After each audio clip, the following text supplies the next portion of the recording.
Hello, my dear students. My name is Shakti and I am an English lecturer since last 20 years. And today we will learn how to frame interrogative negative sentences in present perfect continuous tense. If you are new on our channel and if you like the video, subscribe the channel and press the bell icon so that you can get the notifications of our videos firstly. So without wasting a single second, let's get on to the topic, the interrogative negative sentences in the present perfect continuous tense. तो previous classes में हमने इसकी पहचान को detail में जो है define कर ही दिया था, फिर भी एक बार दोबारा देख लेते हैं। हिंदी वाक्यों के अंत में से रहा है, से रही है, से रहे हैं, से रहा हूँ और से रही हूँ आते हैं। अगर बात करें इसके फॉर्मूले की तो फॉर्मूला बन जाएगा has have plus subject plus not plus been plus MV first, फिर उसमें आईएनजी जोड़ेंगे, प्रीपोजिशन अगर दिया हुआ तो ऐड कर देंगे, फिर ऑब्जेक्ट और सिंस फोर लगा करके हमको ऐड कर देना है टाइम और लास्ट में हमको जोड़ देना है क्वेश्चन मार्क। तो ये जो था हमारा फॉर्मूला। अब हमने एक सिंपल सेंटेंस यहाँ पर ड्राफ्ट किया है हिंदी के अंदर, ताकि हम लोग डिटेल में समझ सके कि इसमें सेंटेंस किस तरह से फ्रेम होते हैं हिंदी में, और फिर उसको हम कन्वर्ट करेंगे सीधा इंग्लिश के अंदर।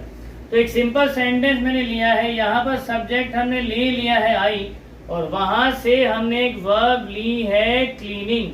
तो सेंटेंस बना, क्या मैं सुबह 7 बजे से कमरा साफ नहीं कर रहा हूँ। तो यहाँ पर मैं के लिए हेल्पिंग वर्ब इस्तेमाल होता है, तो हमने हैव यहाँ पर एज इट इज लिख दिया। अब उसके बाद में हमको जो है लगाना है सब्जेक्ट, तो ये हमने लगा दिया सब्जेक्ट क्या और मैं क्या, तो काम क्लियर हो गया। अब अकॉर्डिंग टू द फॉर्मूला हमको लगाना है नॉट, तो ये हमने लगा दिया नॉट। अब नॉट के बाद में हमको लगाना है फॉर्मूले के अकॉर्डिंग यहाँ पर बीन। बीन के बाद हमको ऐड करना है मेन वर्ब की फर्स्ट फॉर्म आईएनजी जोड़ करके। तो ये रहा साफ करना और कर रहा हूं, इसको बनाने के लिए क्लीन में आईएनजी जोड़ेंगे तो सेंटेंस हमारा बन जाएगा have I not been cleaning, have I not been cleaning. अच्छा, यहां तक तो हमारा ड्राफ्ट हो गया, एमवी फर्स्ट प्लस आईएनजी आ गया। अब बात आती है क्या इसमें कोई प्रीपोजिशनल वर्ड दिया गया है। तो इसमें हिंदी के अंदर कोई प्रीपोजिशन वर्ड नहीं दिया गया, तो उसको हम स्किप कर देंगे और सेंटेंस में आगे बढ़ेंगे। तो क्या साफ कर रहा हूं मैं, ऑब्जेक्ट ये रहा कमरा, तो have I not been cleaning room, have I not been cleaning room. उसके बाद हमको लगाना है सिंस और फॉर, टाइम को देख करके, निश्चित है तो सिंस लगाना है और अगर अनिश्चित समय दिया गया है तो फॉर का इस्तेमाल करना है। तो सुबह 7 बजे से, ये तो निश्चित समय है, तो यहाँ पर आ जाएगा सिंस, यहाँ पर आ जाएगा सिंस और फिर 7 बजे से मॉर्निंग का टाइम है तो 7 AM और फिर एक क्वेश्चन मार्क हमको यहाँ पर लगा देना है। तो सेंटेंस हमारा बना have I not been cleaning room since 7 AM, have I not been cleaning room since 7 AM। अब आप चाहे तो इसी सेंटेंस को इन सब्जेक्ट के साथ में बदल बदल के प्रैक्टिस करें। कैसे, जैसे अभी मैंने बताया क्या मैं सुबह 7 बजे से कमरा साफ नहीं कर रहा हूं, तो इसको आप पहले इस तरह से प्रैक्टिस कर लीजिए लिख करके, have we not been cleaning room since 7 AM, have you not been cleaning room since 7 AM, have they not been cleaning room since 7 AM, has he not been cleaning room since 7 AM, has she not been cleaning room since 7 AM, has it not been cleaning room since 7 AM, has Ram not been cleaning room since 7 AM, have boys not been cleaning room since 7 AM।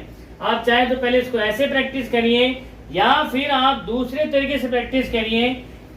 आई के साथ में मैंने एक simple sentence को practice कर लिया है लिख करके, तो मेरे पास बाकी के 8 सब्जेक्ट्स बचे हुए हैं, वहां पर वर्ब की फॉर्म से दी गई है। तो पहले हम लिख करके प्रैक्टिस करेंगे, फिर बोल करके करेंगे। तो पहले आप अपनी नोटबुक के अंदर इन सब्जेक्ट्स के साथ में जो आपकी चॉइस की वर्ब्स हैं, जो आपकी चॉइस की वर्ब्स हैं, आप जिस तरह का इंग्लिश बोलने का स्टाइल आप डेवलप करना चाहते हैं उसके अकॉर्डिंग आप अपनी वर्ब का डेटाबेस बनाइए और उन पर प्रैक्टिस करिए। तो पहले आप लिख करके प्रैक्टिस करिए और फिर एक स्पोकन की प्रैक्टिस करिए। स्पोकन की प्रैक्टिस कैसे करेंगे? तो जैसे मैंने आई पर सेंटेंस यहाँ पर फ्रेम कर ही दिया है। अब उसके बाद में अगला सब्जेक्ट हमारा है वी, वर्ब है हमारी कटिंग। तो एक सेंटेंस हम सीधा ड्राफ्ट कर लेते हैं। पहले हम लोगों को एक सेंटेंस हिंदी में लेना है, उसकी अंग्रेजी बनाने। तो पहले हमको एक सेंटेंस हिंदी में लेना है, फिर उसकी इंग्लिश हमको बनानी है। उसके बाद इंग्लिश टू इंग्लिश, यानी हमको सोचने का पैटर्न भी इंग्लिश में ही कर लेना है, ताकि इंग्लिश में ही हम लोग जो है सेंटेंस को सोचें और सेंटेंस को बोले भी। तो सब्जेक्ट हमारा है वी, वर्ब है हमारी कटिंग। तो सेंटेंस ड्राफ्ट कर लेते हैं इंटरोगेटिव नेगेटिव सेगमेंट के अंदर। सेंटेंस हमारा बना, have we not been cutting the trees for many years. अगला हमारा सब्जेक्ट है यू, वर्ब है हमारी एक्टिंग। तो सेंटेंस हमारा बनेगा, have you not been acting in the films since last decade. अगला हमारा सब्जेक्ट है दे, वर्ब है हमारी रोअरिंग। तो सेंटेंस हमारा बनेगा, have they not been roaring like a lion in the class for many hours. उसके बाद अगला हमारा सब्जेक्ट है ही, वर्ब है हमारी विजिटिंग। तो सेंटेंस हमारा बनेगा, has he not been visiting in Delhi for many years. अगला हमारा सब्जेक्ट है शी, वर्ब है हमारी मीटिंग। तो सेंटेंस हमारा बनेगा, has she not been meeting to celebrities for many years. अगला हमारा सब्जेक्ट है इट, वर्ब हम ले लेते हैं रीडिंग। तो सेंटेंस हमारा बनेगा, has it not been reading in the class for many days. अगला हमारा सब्जेक्ट है राम और वर्ब हम ले लेते हैं कुकिंग। तो सेंटेंस हमारा बनेगा, has Ram not been cooking food, has Ram not been cooking food for many years. अगला हमारा सब्जेक्ट है बॉयज और वर्ब हम वापस ले लेते हैं क्लीनिंग। तो सेंटेंस हम बना लेते हैं, have boys not been cleaning the garden, have boys not been cleaning the garden for many days.